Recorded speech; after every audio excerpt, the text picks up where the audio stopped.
Welcome to Talk Theory. It's your host, Kiara Barnes, where I talk all things life, what makes us human, and what makes us superhuman.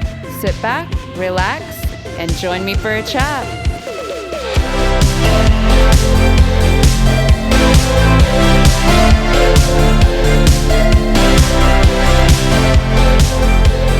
Hello. Oh, that was a quick cut off. Today, how is everyone? How's everyone doing? We are now in August. Yeah, things are moving. Welcome back. Welcome back to another episode of Talk Theory. Thank you for returning to come and chat with me. Y'all, I'm not gonna lie. It's been a week.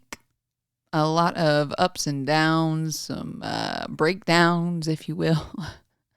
Some challenges here and there. But we're getting through it. I do quickly want to say and address, I apologize for the delay, but we are pushing back the album release. As you could probably tell, it didn't come out this week like I had expected. Basically, I'm doing a name change. I was going from Kiki Barnes to Kiara Barnes. And basically, Kiki Barnes is fine as a cute nickname for everyone, but from, certain people.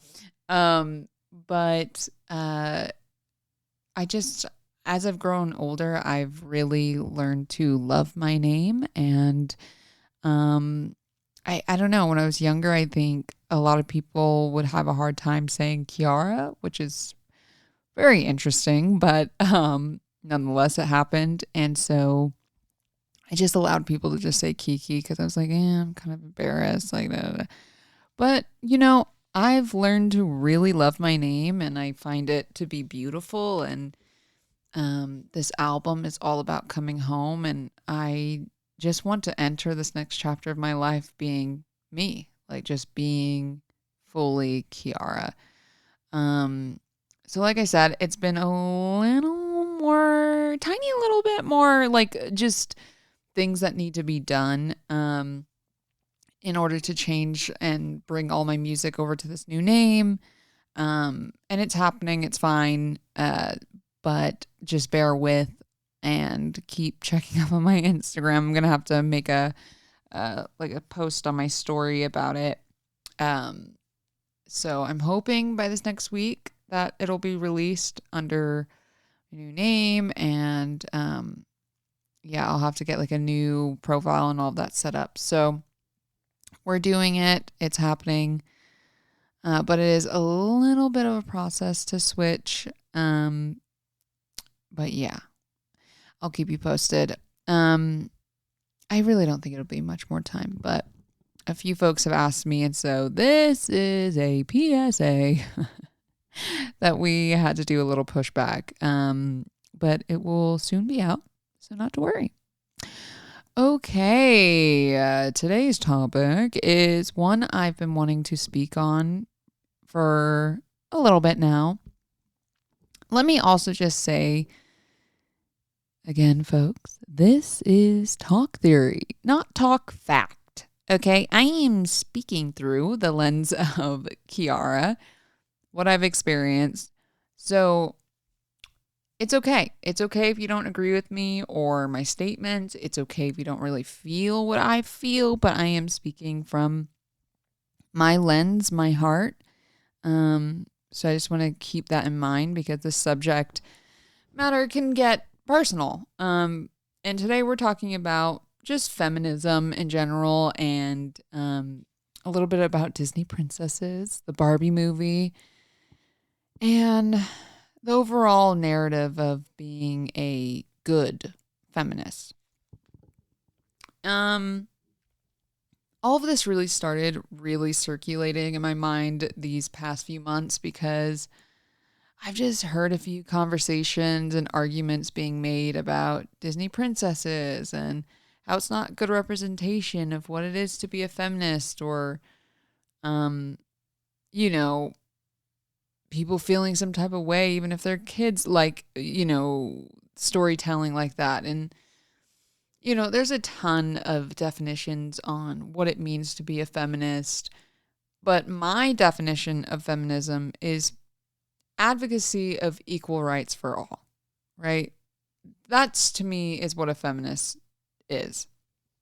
And I understand why feminism was originally created, obviously, for defending the rights of women, along the lines of getting paid equally, which today we're still working on, to have the ability to vote and just a lot more. But as time has modernized and we see more women in the workplace and earning more than before, right?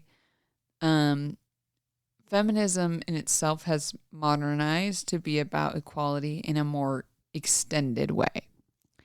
And I just think sometimes it can get a little misconstrued and miscommunicated that equality is the common goal, right? To be treated with respect, to be treated fairly, and essentially, advocating for just a better world, world peace, honestly. And the Barbie movie for me was a perfect example of this because it showed the flip in perspective. And might be a little spoiler alert. Okay, if you haven't watched it, I'll be talking about stuff in the movie. But in this movie, we see how women are dominating in Barbie Land. And the Kens are just there, they're not really totally respected as much. They are basically these trophies and really pretty things to look at on the side. And as soon as Barbie ends up crossing over into real life existence, it was flipped. And it was the first time she was noticing, wait a minute, they treat women really poorly here. And ultimately, like, the Kens find out that they can be more dominating and they take advantage and they begin to do all of that. And Barbie world changes and it's this whole thing where Barbie eventually has to accept who she is as a woman, all of her faults, flaws, and imperfections. And with that outlook, having to have some kind of compassion for even those who have hurt her because they are acting from a place of hurt themselves. And what I liked about that was to me like being mean or treating one group worse than the other because you've been hurt by said group at some point. It doesn't make you feel any better in the end. And it's just really the circle of life that we all feel pain.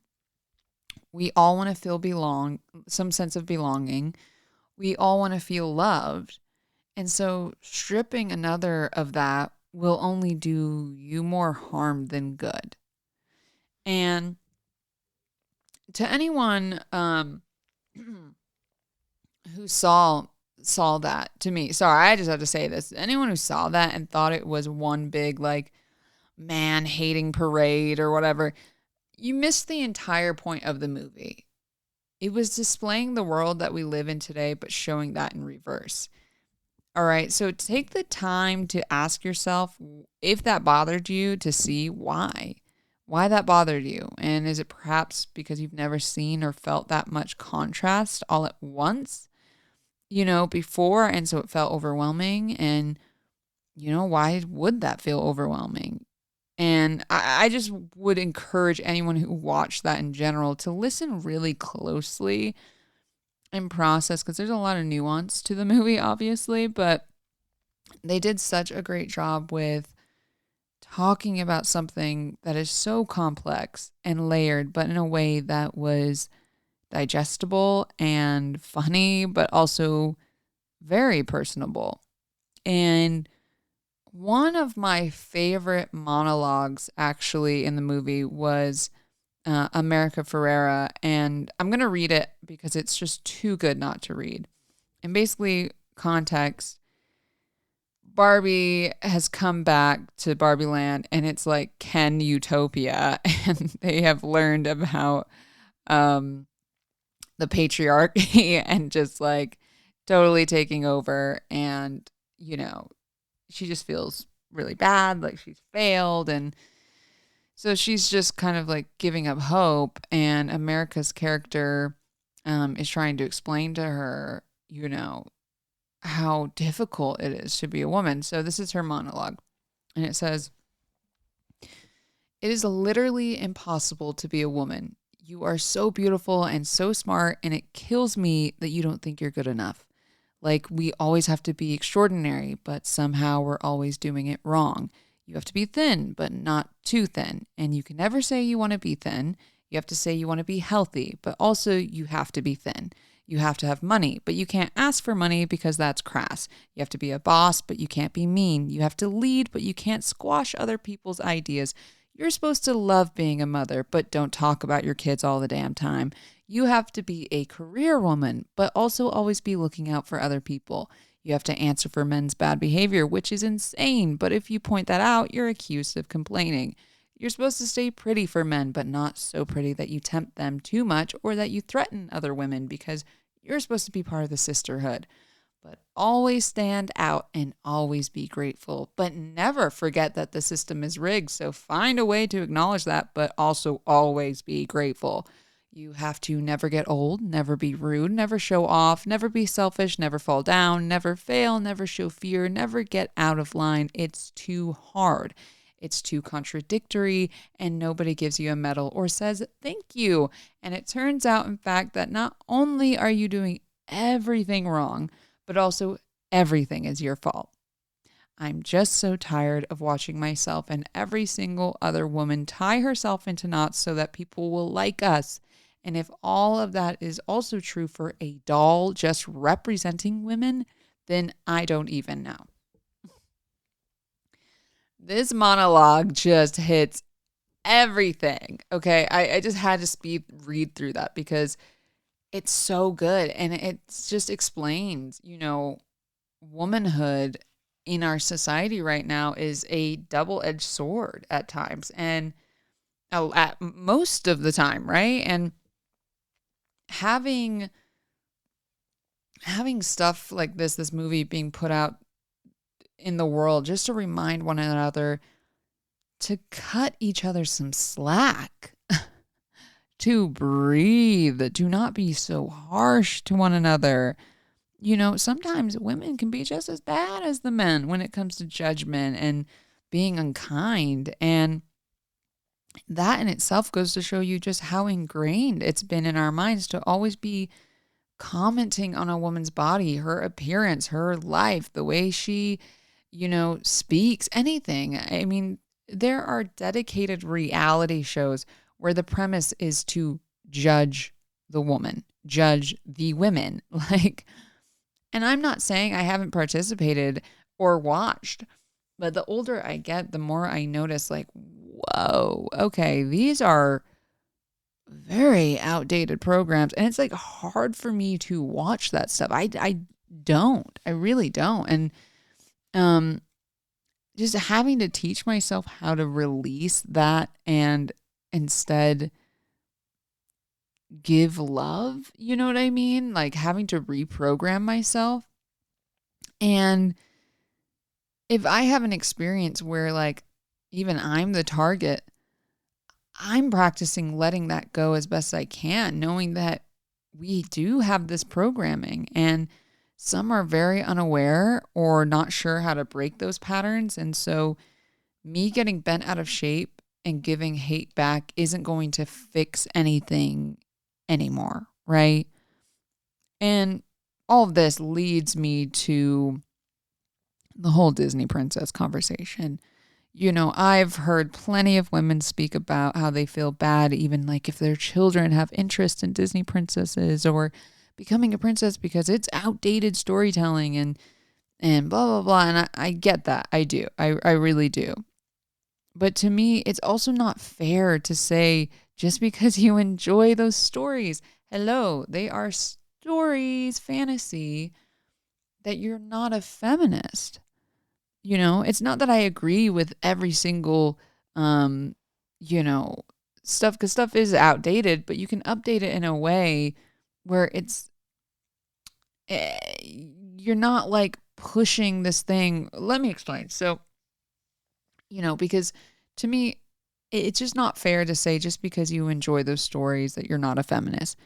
Also, there are certain women out there that don't want to be the CEO, that don't want to do that, that genuinely would love just to be a stay-at-home mom, and not even just that, it just doesn't mean that they are also, just because like, oh, I'm using the example of stay-at-home mom, it doesn't mean that they are also asking to be treated with disrespect, right? Or that they are also asking to have no choice. No, in fact, they're asking for the freedom of choice to freely be whatever they want to be and be able to have the freedom to change that choice whenever they want to. Because we are all humans and we are all evolving and shifting in our own way and at our own pace, right? So the idea that if you want to be a mother, there's no shame in that. And if you don't want to be the CEO, but you do want to go to work and create things and be a part of a collective in some way, that's also okay. Like, you know what I mean? Like, not everyone wants to be that way. And the perfect example, this is like outside of feminism, was for me within acting. I've always wanted to be lead. I've always liked leadership. I love it. But there are some people a lot of people in this industry that don't want that do not want to be the lead of things, that actually appreciate getting onto a set, making a certain amount of money, and not needing to take on all the roles and responsibility, because it's a big task. It really is. But that is just something that's always been with me since I was young. Like, I enjoy public speaking. I don't mind press. I don't mind, interviews and stuff. And don't get me wrong. Yeah, it's a lot of energy and everything. But I do. I love being in a leadership position, because it feels good to share and have a team and create something. And I don't mind that. Whereas some people would rather do anything but, right? So it's kind of just like the same case of this. Like, there's some women out there that just do not want to be a mother, absolutely do not want to be a mother, but also don't want to be a CEO. You know what I'm saying? Where it's like, there's so many layers, because we are all human and we all have different life paths of what we want. So to predetermine that every woman wants to live a certain kind of way and be a certain kind of way is just outdated in itself, right? Like, you're not really seeing the layers to everything. And like I said, again, it's not about, oh, well, then you don't want equal pay and then you don't support. And it's like, no, I absolutely support that. But I also support me having choice in what it is that I want to do. That's the thing that, right, is that we want is choice. And so that's something that I've always liked to clarify, is you can still be a feminist even if you love those kinds of things. Like, for me, when everyone was going off about Princess Ariel and, like, oh, I'm not going to go see this for multiple reasons. Obviously not just this, because we all know with Hallie how that was going. But, people were just also hating on the princess in general and being like, oh, she gave up her voice for a man. That's ridiculous. I will never have my daughter go see that. To me, Ariel's story was always about her deep desire with being a human, having access to a human body, right? And the song, she's even talking about the ability to have feet, to be able to experience the fun or the sun, to feel things as a human would, right? Her whole thing, I mean, she goes and looks for these treasures in the water because humans have created these things, and she's so curious about how do they use these things?